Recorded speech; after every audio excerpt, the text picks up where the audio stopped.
Vamos lá resolver mais uma questão. Essa questão aqui é do IF-Sul de 2013, questão de número 34, que diz o seguinte. Considerando o circuito da figura ao lado, que representa um circuito elétrico com um gerador alimentando um reostato, analise as seguintes afirmativas. Primeira afirmativa.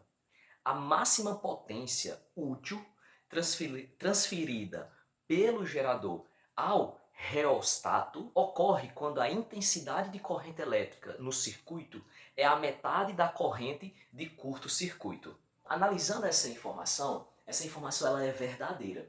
E existem duas formas da gente analisar essa informação. A primeira forma é essa daqui. Então, desenhe mais ou menos aqui o nosso circuito que ele colocou na nossa questão, tá?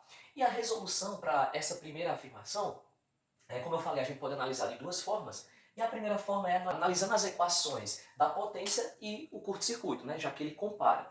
Bom, então analisando primeiramente pela potência, a gente sabe que a potência lançada é igual à corrente vezes a tensão lançada, ok?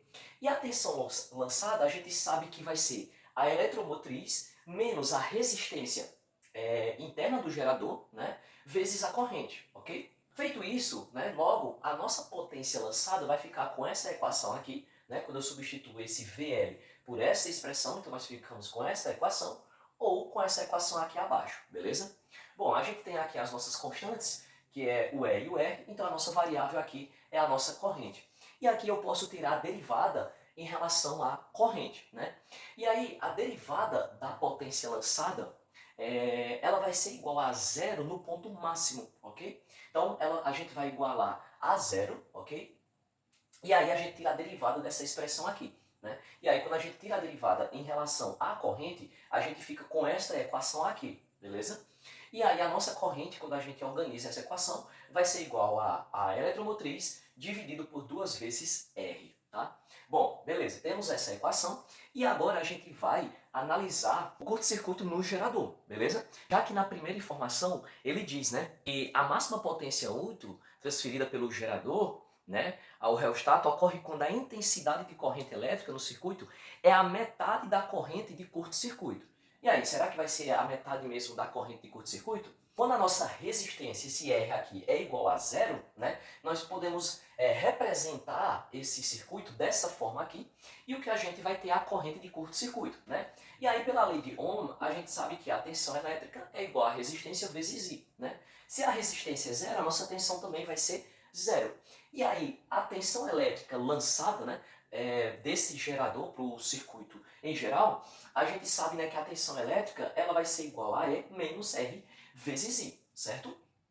Bom, como a tensão é zero, eu posso igualar isso aqui a zero, né?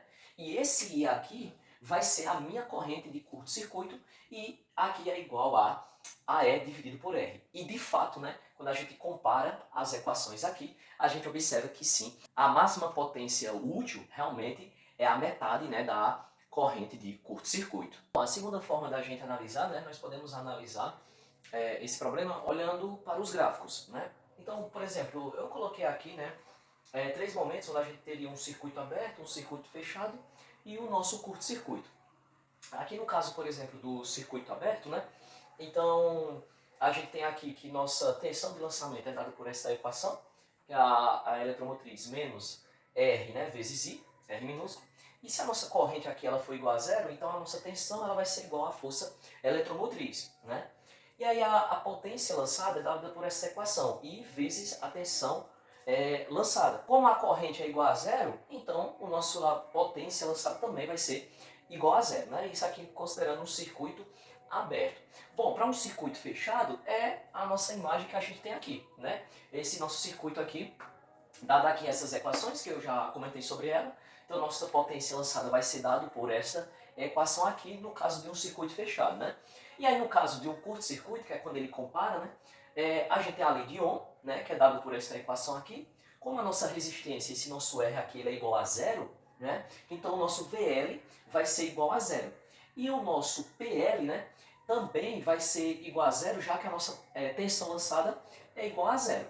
E aí os gráficos que a gente tem são esses daqui, né? Onde da nossa tensão lançada né, em função da corrente, a gente vai ter uma reta decrescente aqui, né? E aí observa que aí, quando a gente tem aqui a nossa corrente de curto-circuito, ela vai ter o seu valor máximo quando a tensão lançada for exatamente igual a zero, beleza?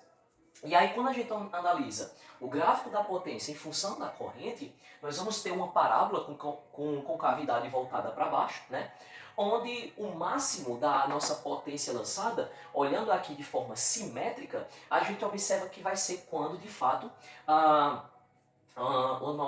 nossa corrente de curto-circuito for a metade, né? A metade da corrente de curto-circuito, né? No ponto onde, de ponto máximo da potência lançada. Então a gente também poderia fazer essa questão analisando graficamente, né? Se nós lembrássemos dos gráficos, nós poderíamos fazer essa questão e o primeiro enunciado ele está correto, ele é verdadeiro. A segunda afirmação dizia o seguinte: quando o gerador transfere máxima potência, a diferença de potencial elétrico entre seus terminais é igual à sua força eletromotriz.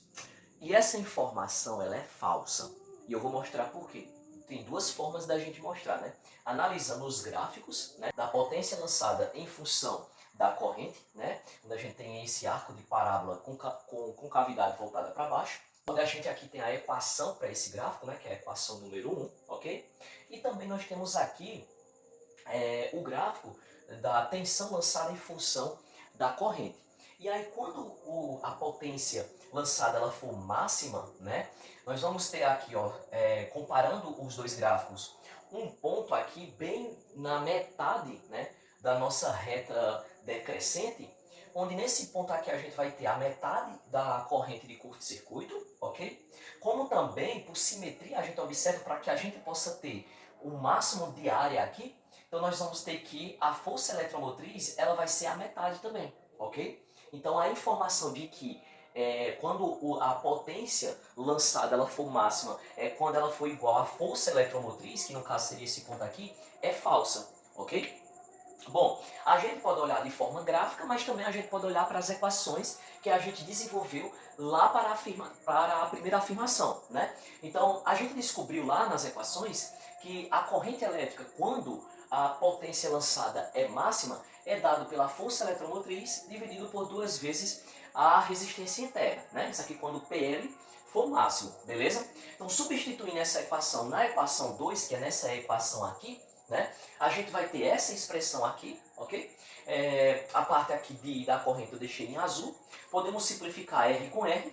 E aí nós vamos ter aqui a eletromotriz menos a eletromotriz dividido por 2. E aqui vai dar o quê? O nosso VL, a nossa tensão lançada, como a eletromotriz dividido por 2. Ou seja, a metade, conforme a gente viu aqui no gráfico. E a informação, essa segunda informação aí na nossa questão, ela está errada, ela é falsa. A terceira informação ela é verdadeira. Mas antes da gente ler a terceira informação, vamos ler a quarta informação, beleza? A quarta informação diz o seguinte: a máxima transferência de potência ocorre quando o rendimento é igual a 50%. A máxima transferência de potência a gente viu é quando a nossa eletromotriz ela é a metade, né? A gente viu isso na informação anterior. A gente sabe que rendimento é igual ao útil dividido pelo total, né? Ou seja, o útil aqui no nosso contexto seria aquilo que é lançado e o total é aquilo que é gerado. O que é lançado aqui é a nossa tensão elétrica, né? É lançada. E o que é gerado aqui é a nossa eletromotriz. A máxima transferência de potência acontece quando a eletromotriz é dividida por 2. E a minha força eletromotriz eu vou repetir aqui. E aí a gente observa que isso aqui vai ser igual a o meio. E de fato, né, essa informação ela aí é verdadeira. A máxima transferência de potência ocorre quando o rendimento é igual a 50%. Feito isto, na terceira informação ele diz o seguinte: a condição para o gerador transferir máxima potência ao reostato é que a resistência do reostato seja igual à resistência interna do gerador. E de fato, né, se a metade vai ser dissipada nesse resistor interno aqui, o Rzinho, e a outra lançada nesse Rzão aqui, no nosso outro resistor que está aqui no nosso circuito, os dois devem ter a mesma resistência. Então essa informação também é verdadeira. E aí a alternativa correta é a letra D, né? Verdadeiro para o primeiro, para o terceiro e para o quarto.